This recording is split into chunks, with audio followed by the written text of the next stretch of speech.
వైఎస్ఆర్సీపీ నేత బొత్స సత్యనారాయణ మాట్లాడుతున్నారు. ఇప్పుడు ఆ లైవ్ చూద్దాం. మాట్లాడుతూ పనిలో పనిగా ఆయన మనసులో ఉన్న భావాల్ని, వారి ఆవేదనని నాటి రోజున మాట్లాడడం జరిగింది. గత 3 రోజులుగా రాష్ట్రమంతా కూడా అట్టుడిగిపోతుంది. అమరావతి రాజధాని పేరున జరిగిన దోపిడీని, జరుగుతున్న అవినీతిని, అక్రమార్జనల్ని పుంకాలుగా పత్రికలు కానీ ప్రజలు కానీ చర్చించుకోవడం, దానికి ప్రశ్నలు అడుగుతుంటే సమాధానం చెప్పలేని పరిస్థితుల్లో నిన్న ముఖ్యమంత్రి గారు అంటారు, తేలుకుట్టిన దొంగలాగా ఆయన నిన్న పాపం బేలగా మాట్లాడుతున్నాడు. ఆయన ఏం మాట్లాడుతున్నారు? భూములు కొంటే తప్పేంటి, డబ్బున్నప్పుడు కొని వారు వ్యాపారాలు చేసుకుంటే తప్ప,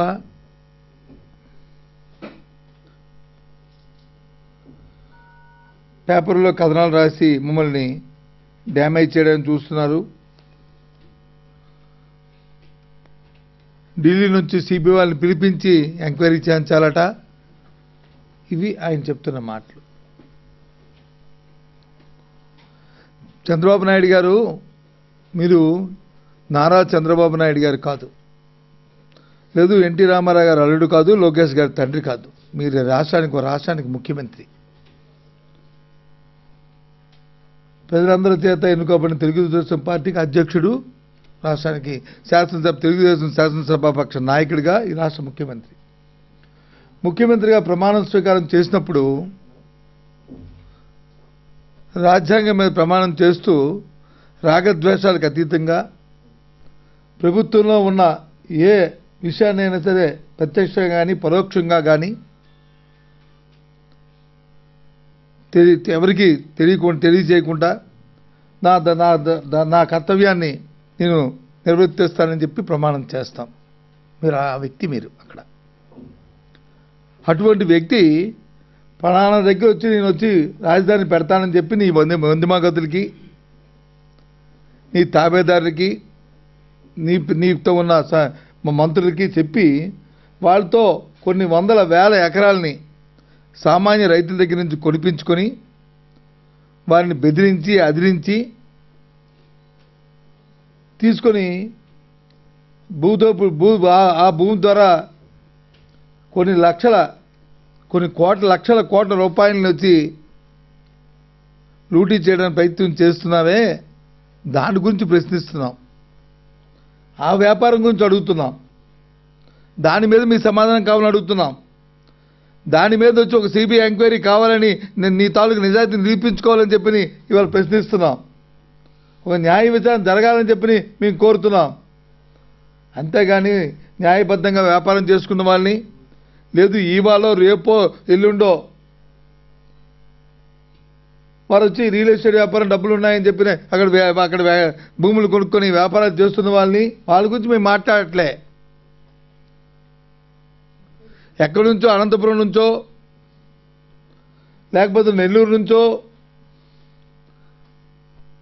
లేకపోతే ఇంకా ఈ వ్యాపారం హైదరాబాద్ నుంచో వెళ్ళి అక్కడ భూములు కొంటున్న వ్యక్తులు, మీ ప్రభుత్వంలో ఉన్న వ్యక్తులు, మీ ప్రభుత్వంలో భాగస్వాములు ఉన్న వ్యక్తులు, ఆ కమిటీకి చైర్మన్గా ఉన్న వ్యక్తులు, రాష్ట్రంలో 13 జిల్లాలు ఉంటుండగా 13 జిల్లాల్లో ఎక్కడా భూములు కొనకుండా, ఇంతకంటే సారవంతమైన భూములు ఇంకా ఉన్నప్పటికీ కూడా వ్యవసాయం చేసుకోవడానికి వీలుపడిన భూములు కొనకుండా ఇక్కడే ఎందుకు కొనవలసి వచ్చింది?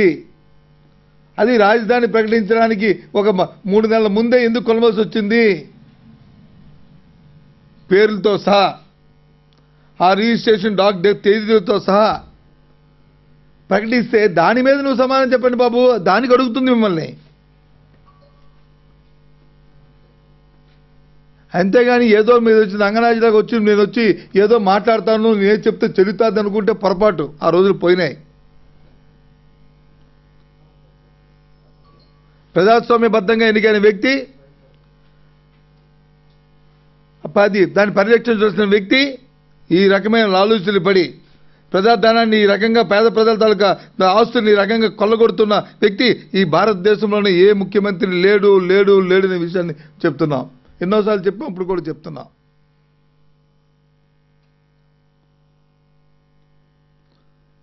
పత్రికలో రాసింది, సాక్షిలో రాశారు.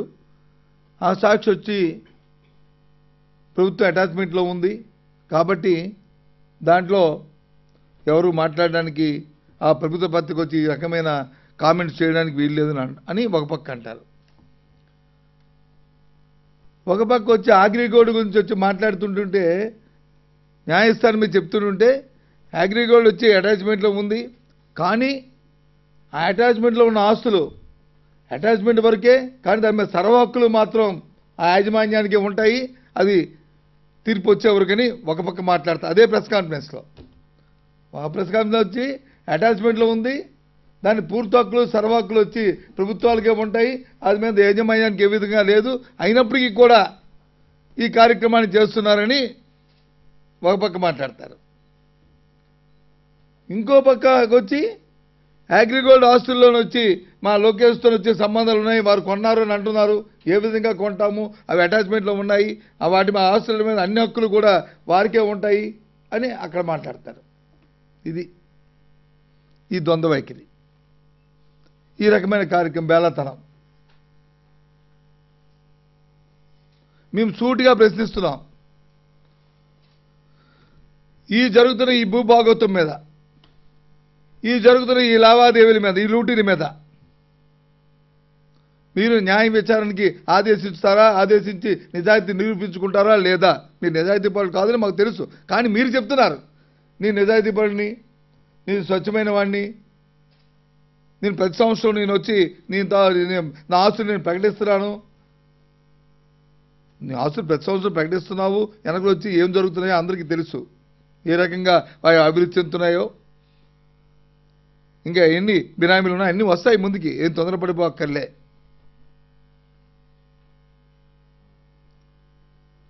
ఇంకో మంత్రి ఎన్నప్పుడో చూశాను, ఇంకో మంత్రి మాట్లాడుతున్నారు.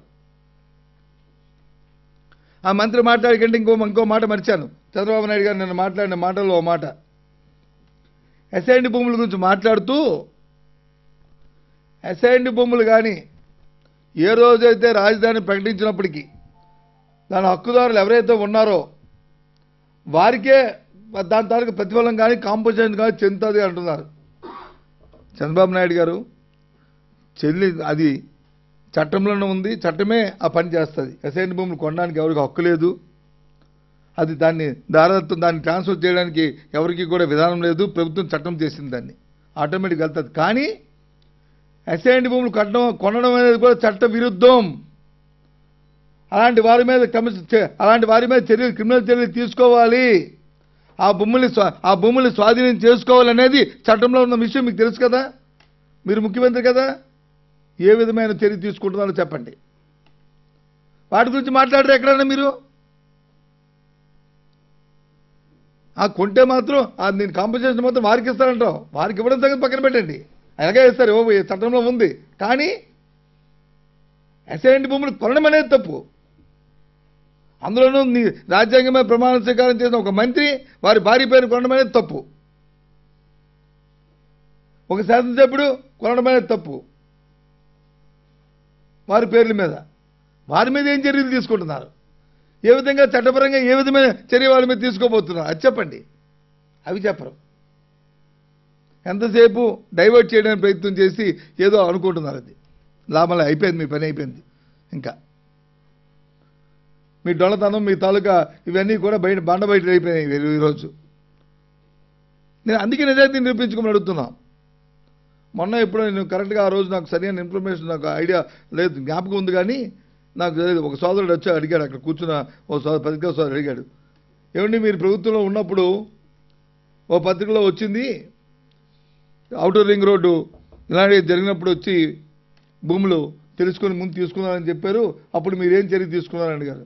ఎస్, ఈరోజు చెప్తున్నా,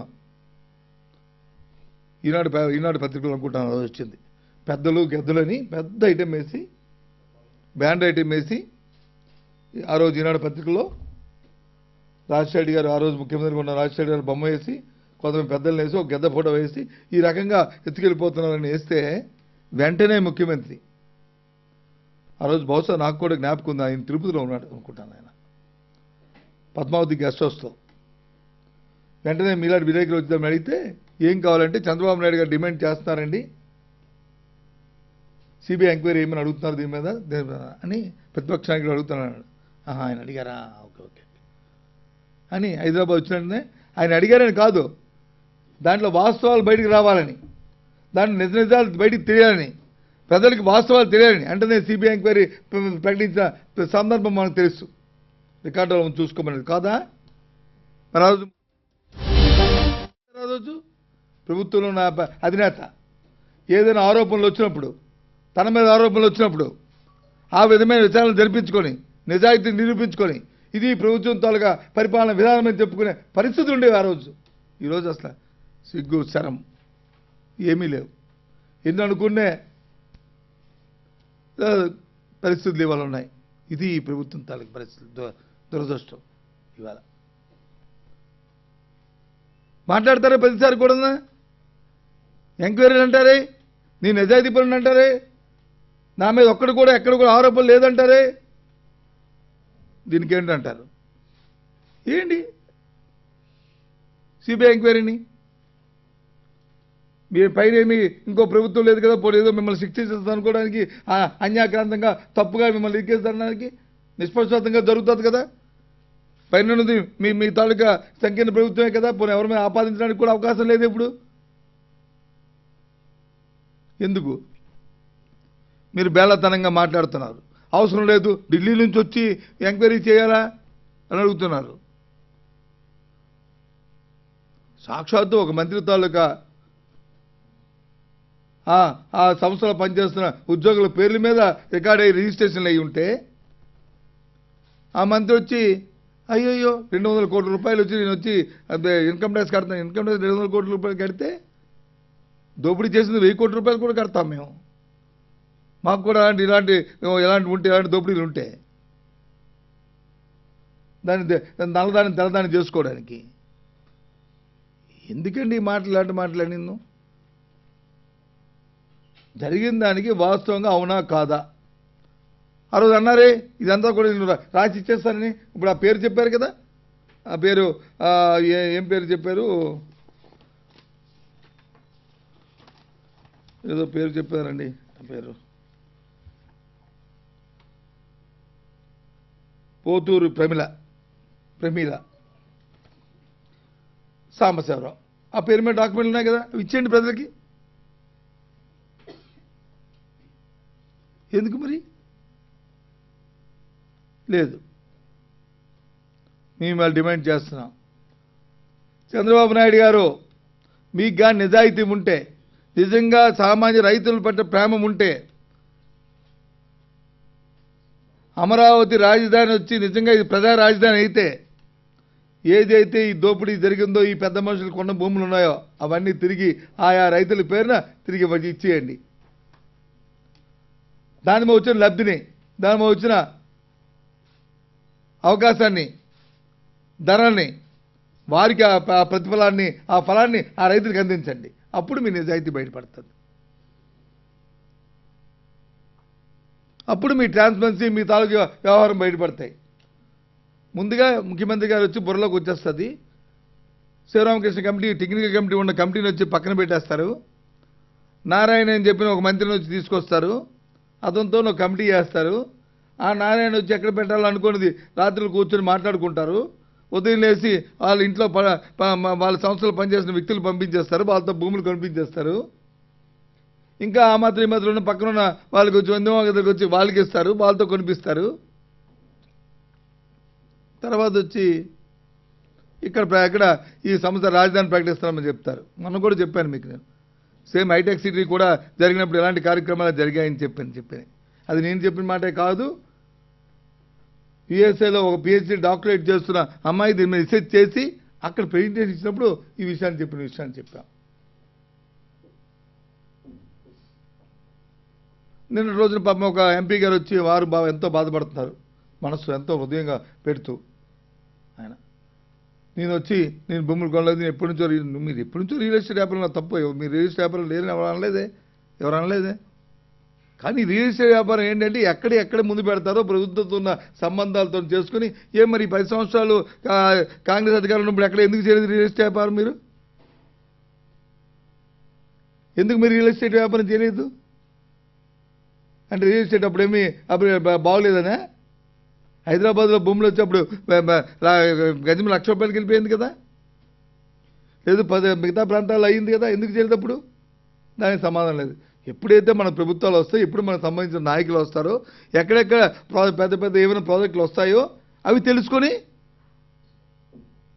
సామాన్య రైతుల్ని సామాన్యులకి వాళ్ళకి వచ్చి వాళ్ళ దగ్గర నుంచి బలవంతంగా లాక్కోవడం, భయం పెట్టో నయం పెట్టో వాళ్ళకి ఆశ చూపెట్టో అమాయకులు చేసి మీరు వ్యాపారం చేసుకుంటారు.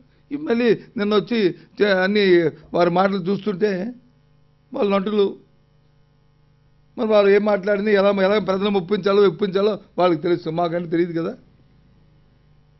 ఇది సమంజసమై చెప్పండి, ఇది ధర్మమా? ఇది 2011లో 12 అనుకుంటాను ఒకసారి మా ఊరు నేను అప్పుడు మంత్రిని. మా ఊర్లో మాకు ఒక స్థలం ఉంది. ఆ స్థలంలో చిన్న అంగన్వాడి, మా స్థలంలో అంగన్వాడి బిల్డింగ్స్ ఒక 3 అడుగులు వచ్చి ఎంక్రోచ్మెంట్ కట్టారు ఎప్పుడో 15 సంవత్సరాల కింద. మేము బౌండరీ కట్టుకుందామని డిపార్ట్మెంట్కి లెటర్ పెట్టాం. ఏమండి ఇక్కడ 3 అడుగుల్లో మాది వచ్చింది, అది తప్పించి మేము కట్టిసి ఇచ్చేస్తామండి దాన్ని అని డిపార్ట్మెంట్ లెటర్ పెడితే, డిపార్ట్మెంట్ వచ్చి మీరు కట్టిసి ఇస్తే మాకు అభ్యంతరం లేదని ఇస్తే పెద్ద రాద్ధాంతం చేసి ఈయన అక్కడికి వచ్చేది 3 అడుగులు స్థలానికి కొత్త సత్యనారాయణ గారు భూ ఆక్రమణ జరిపించేస్తారని చెప్పని గొంగలు పెట్టేవే. మరి ఏమైంది ఇవాళ? 3 అడుగులు కాదు, 30,000 ఎకరాలు దోచి తీస్తూ ఇన్ని వేల కోట్ల రూపాయలని, అమ్మ ఎంత పెద్ద దొంగ, ఇంత అనుకోలేదు మేము ఎప్పుడు, ఇంత పెద్ద దోపిడి.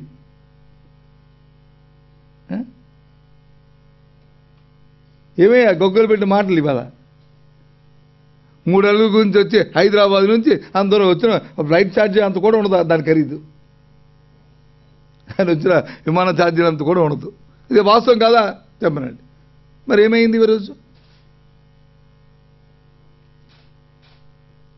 ఇప్పటికొచ్చి ఈ ప్రభుత్వం వచ్చిన తర్వాత ఇన్ని ఆరోపణలు వస్తున్నాయి. ఏ ఆరోపణ మీద ఒక్క ఎంక్వైరీ కానీ జరిగిందని అడుగుతున్నాను. ఆ ప్రభుత్వం ఎంక్వైరీ చేసుకున్నదని అడుగుతున్నాను. ఏమనంటే ప్రతిపక్షాలు వచ్చి ఆరోపిస్తారు. అంటే ప్రతిపక్షాల మీద దాడి చేసి ప్రతిపక్షాలని మీద వచ్చి అన్యాయకాంతంగా వాళ్ళ మీద వచ్చి ఏదో ఒకటి ఆరోపణలు చేసి పెట్టి వీళ్ళు పబ్బం కడుక్కోవాలనుకుంటున్నారు. కానీ ఇవాళ దొరికింది.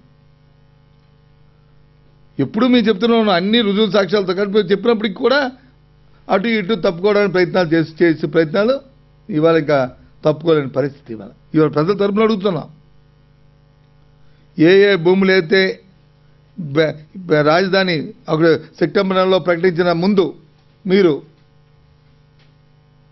మీ నాయకులు, మంత్రులు కానీ, ఎమ్మెల్యేలు కానీ, మీ తాలూకా పెద్దలు కానీ, కొన్ని ఎంపీలు కానీ కొన్ని భూములు ఉన్నాయో అవన్నీ తిరిగి ఆ రైతులకి అందించండి, ఇవ్వండి. దాని వచ్చిన ప్రతిఫలాన్ని ఆ రైతులకు అందేటట్లు చేయండి. అప్పుడు మీ చిత్తశుద్ధి నిరూపిస్తారు. లేదు మీ నిజాయితీపురం అయితే ఎంక్వైరీ చేసుకోండి, మీ నిజాయితీ నిరూపించుకోండి.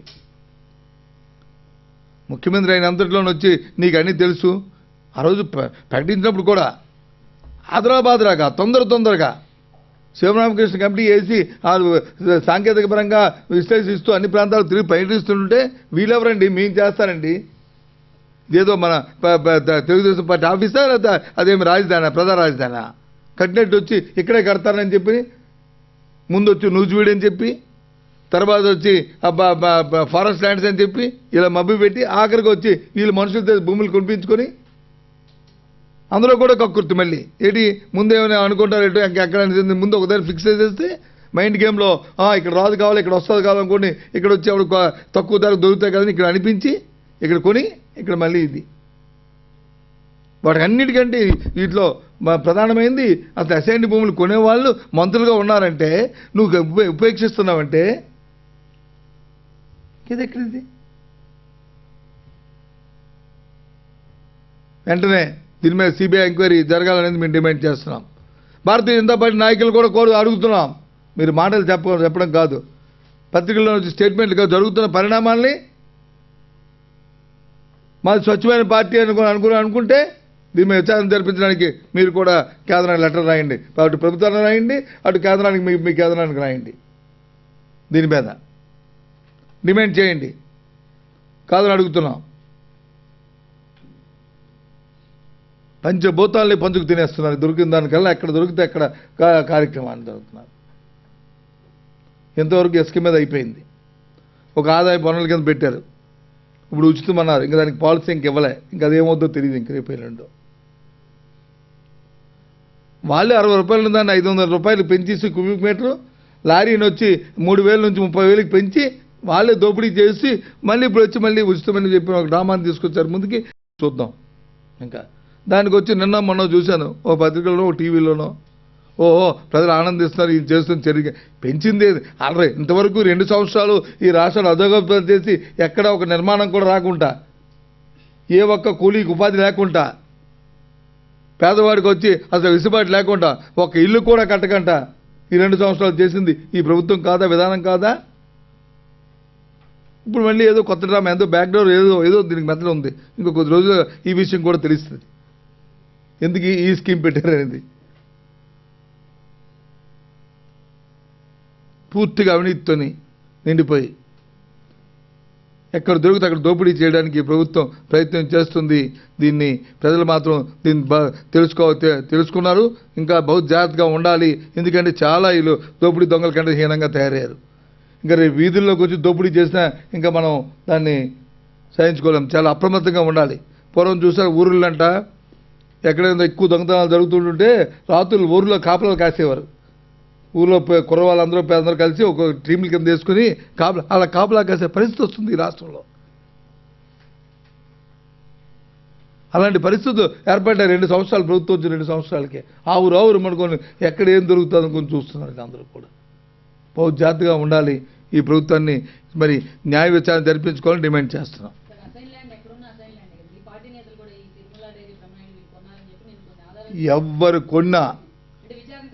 ఎవ్వరు కొన్నా అలాగే ప్రభుత్వం వాళ్ళే విచారణ చేయమని అడుగుతున్నాం కదా. ఎవ్వరు కొన్నా ఎవరు చేసినా తప్పే. ఏ పార్టీ అయినా తప్పే. ప్రభుత్వం అది కదా, మేము ఆదేశం మీద కోరుతున్నాం కదా, మేము ఉండమని కోరుతున్నామా?